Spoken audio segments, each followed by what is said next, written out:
This was the scene outside the vote-counting hall at the TCF Center in downtown Detroit, one day after the 2020 election.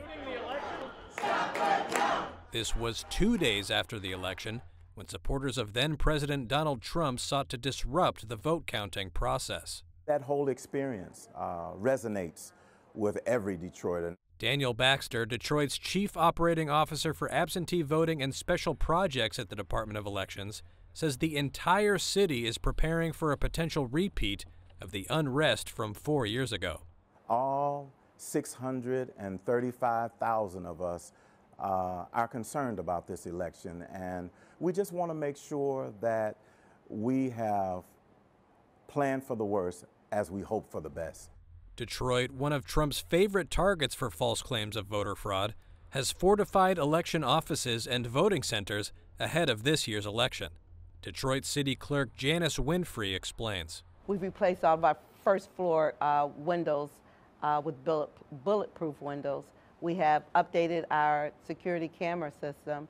We have updated the number of security plainclothes as well as uniformed. And we're just making sure that we're all safe. As opinion polls show Trump and Democratic Vice President Kamala Harris neck and neck heading into the November 5th vote, officials say there's one thing they can't predict or control: what Trump and his allies might say on election night as the votes are still being counted. Just take a look at Detroit. But Winfrey, who is a Democrat, says she will not be intimidated by the Republican former president. I think he's the type of person that thinks that he can easily intimidate Detroiters because we're a predominantly black city. But we're not intimidated by him at all. And I think we proved that in 2020 when they tried to intimidate Detroiters. In 2022, Michigan passed a law allowing for pre-processing of mail-in ballots. Election workers in Detroit now have 8 days to verify and tabulate absentee ballots prior to Election Day.